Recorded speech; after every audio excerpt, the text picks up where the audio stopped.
We listen and we don't judge. BFF edition. Pag may nag-chat sa akin tapos hinihingi yung number ko, sa'yo yung binibigay ko. We listen and we don't judge. Nung high school tayo, lumapit sa akin yung crush mo tapos may pinapabigay siyang letter. Hindi ko binigay sa'yo kasi gusto ko parehas tayong single hanggang sa makagraduate tayo. We listen and we don't judge. Gamit ko yung panty at bra mo ngayon. Nung college tayo, one time pinakopya kita, di ba? Pero minali ko muna lahat ng sagot ko. Tapos nung nagreklamo ka sa akin na mababa yung score mo, I told you na mababa rin ako, pero ang totoo, mataas talaga yung nakuha ko. Kasi, pinalitan ko yung mga sagot ko after mo kumo. We listen and we don't judge. Nung nangaraling tayo, kumupit ako ng 50 pesos na nakuha natin, kahit na ikaw lang yung kumakanta tapos ako display. Nung nag-away tayo nung high school, pumunta ako sa bahay ninyo. Pero wala ka nito, nasa galaan ka. Tinago ko lahat ng mga bra, panty, tsaka socks mo para hindi ka makapasok. Oh my gosh ka, nagalit pa ako kay mami nun. Sorry. We listen and we don't judge. May mga times na 5 araw akong hindi naliligo. Girl! We listen and we don't judge. Same. Sorry pali. We listen and we don't judge. Mahal ko pa yung ex. Tapos, nagkabalikan kami kahapon. Andy, niloko ka niya. Sabi niya magbabago na siya. Sabi niya hindi niya na ako sasaktan ulit. Sabi niya hindi na siya maglolo ko ulit. Okay, we listen and we don't judge. No, I listened and I will judge you.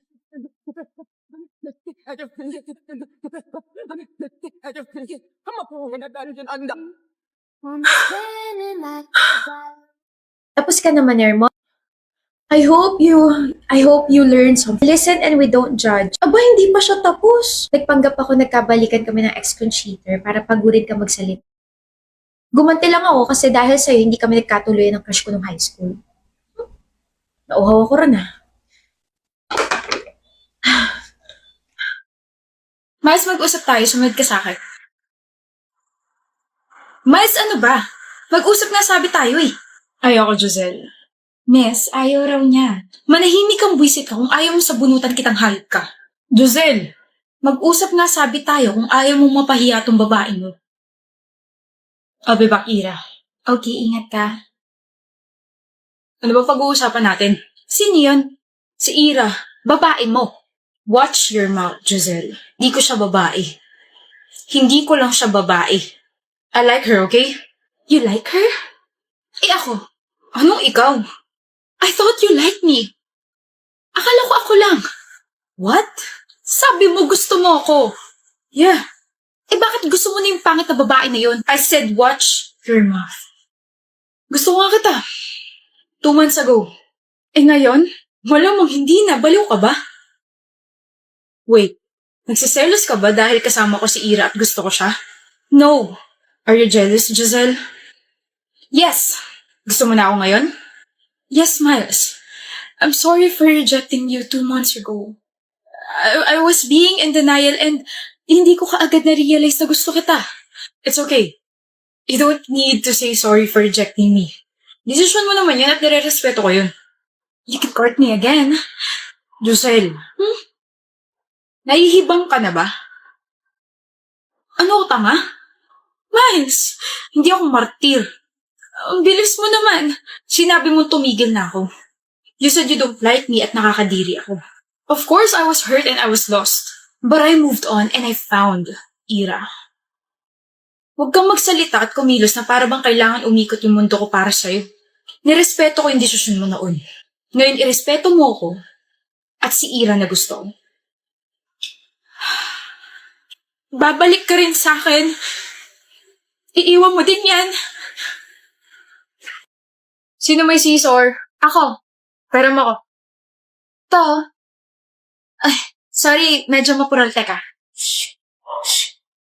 Okay na. Mukha ba ako nakikipagbiruan? Buti nga, pinapahiram ka eh.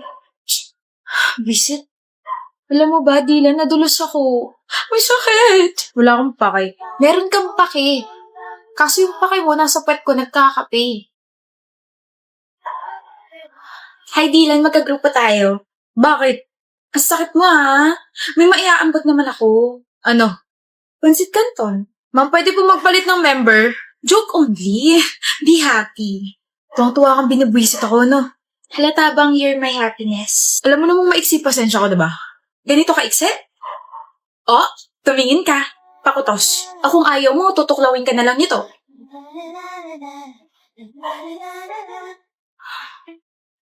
Anong ginagawa mo? Natutunaw ako. Grabe ka naman kasi tumitig. Baka isipin ko, may crush ka na sa akin. Sige ka. Delikado yan. Paano kung meron? Anong gagawin mo? Di hindi ka natutuklawin itong kamay ko. Labi ko na lang tutuklaw sa'yo. Lakas talaga ng tama mo. Sa'yo? Oo. Kaso paano yan, Dylan? Ano? Sabi kasi ni Derek, hindi pa raw ako ready for mature roles. Sweet-sweet lang daw muna, ganon. Sira ulo. Tama ka. Sira niya yung ulo ko sa'yo. Sirain mo na rin pati puso ko. Sa'yo lang ako magiging flagpole. Gusto mo sirain ko na rin grades mo, Penelope? Pwede naman kita hindi isama sa grupo, total puro ganyan ka. What is 2x raised to 7 plus 9x raised to 2 divided by 9?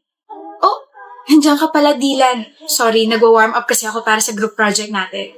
May silbi kasi ako bukod sa pagpapasaya sa'yo. Excuse me, she's unbelievable. Nakalimutan niya na yata ang English yung subject ngayon at hindi man. Diyan na inaantok ako. Anong gagawin ko? Pwede bang humilig sa balikat mo? May desk ka naman, Shelo. Gagawin mo pa akong una. Mangangali kasi bato ko. No. Nga pala, alam mo ba inaasar tayo ng mga blockmates natin? Huh? Sabi bagay daw tayo. Tao tayo. Pauwi ka na, Janelle? Oo, may inaantay lang. Boyfriend mo? Yep. Bakit ikaw ang nag-aantay sa kanya? Dapat siya ang nag-aantay sa'yo. Kung ako siya, hindi ko gagawin yun. Sabay din ba kayo bukas? No, maaga uwian niya. Kung ganun, pwede bang tayo na lang sabay umuwi? Hatid kita sa bahay niyo. No.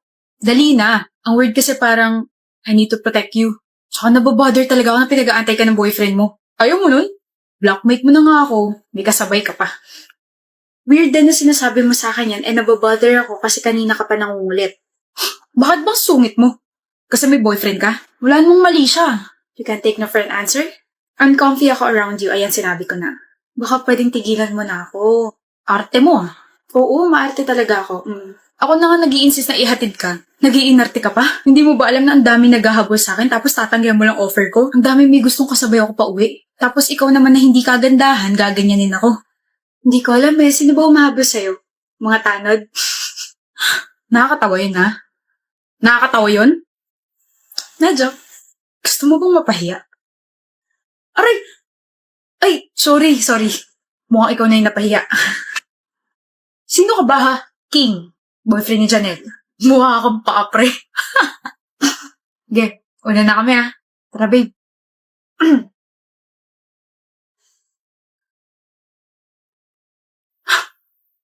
Hindi ka nakarebat dun ah. Tigilan mo na kasi. Halata namang mas pogi yun kaysa sa'yo. Tigilan mo nga ako. Easy.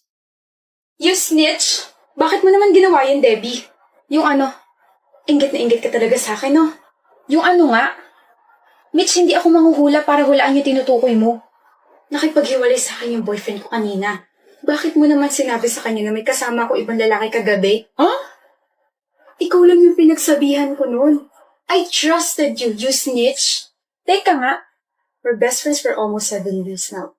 I can't believe you just betrayed me.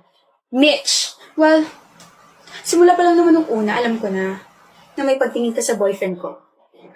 Tama nga yung instinct ko na malandi ka. Sa tingin mo ba magugustuhan ka niya? Hindi. He'll despise you kapag nalaman niya na ikaw yung may dahilan kung bakit namatay yung parents mo. Mamamatay tao. Do you realize that you're overstepping the line already? Wala akong pake. Malandi ka. Hindi ko tinotolerate yung ginawa mong panluloko sa boyfriend mo, but I'm sorry to disappoint you because I haven't told him what he did last night. Sa tingin mo ba maniniwala ako sa'yo? But she's really not a snitch. Roy, tsaka totoo yung sinabi ko kanina, na nakita kita na may kasama ibang lalaki kagabi. I was about to tell him now, but to my surprise, he already knew. Malapit na ako sa bahay niya when I asked you last night kung nasan ka kasi bibigay ko yung pasalubong na binili ko para sa'yo. Pero sabi mo, nasa bahay ka ng kaibigan mo kasi gagawa kayo ng project. Pero nakita kita na lumabas sa kotse ng isang lalaki tapos sinalikan mo siya. Roy, sabihin mong mali yung nakita ko. You planned all of this. Tanda mo to, Mitch. Cheating is a choice, and karma is merciless. Okay? You didn't just lose your boyfriend for 2 years and your best friend for 6 years. You lost everything, including yourself. Okay ka lang, pre? Okay ka lang? Hindi eh. Niisip ko lang girlfriend ko. So, Bella? Ano meron? Hindi na ata ako mahal nun eh. Huh? Birthday niya na Thursday, di ba? Binigyan ko siya ng regalo kaso... Bella, happy birthday. Gawa ko yan. Hindi mo ba pipicturean or i-IG story kasama ako? Di ba ganun ginagawa mo kapag may binibigay ako sa'yo? Hindi na okay na yan. Ano bang tinitignan mo? Someone gifted me this pretty necklace. Sobrang tagal ko nang gusto nito. But you said you love flowers so I made you those. Babe, flowers na totoo, hindi ganyan. Gusto mo naman ng mga ganyan dati, di ba? Magagamit ko ba yan? Quiet ka muna and let me just appreciate this pretty necklace. Kinikilig talaga ako. A simple thank you will do pero wala eh. Baka time na para maghanap ka ng iba, pre. Tingin mo? Oo. Para ano? Para mapunta sa'yo? Ano? Para sa'yo. Oh my gosh. Hihintayin kita, Bella. Nandito pa rin ako hanggang sa mag-break kayo. Kung gusto mo, tayo na lang oh. I got you. Huwag na ituloy, pre. Baka magalit. Dahil sisiguraduhin ko kakarmahin kayong dalawa. Nga pala, kung mabilis na naapektuhan si Bella sa ginawa at sinabi mo, hindi malabong mabilis din siya mawawala ng interes sa'yo. Take it from me, Ayon. 6 months pa nga lang kami ni Bella pero sa iba na siya agad kinikilig.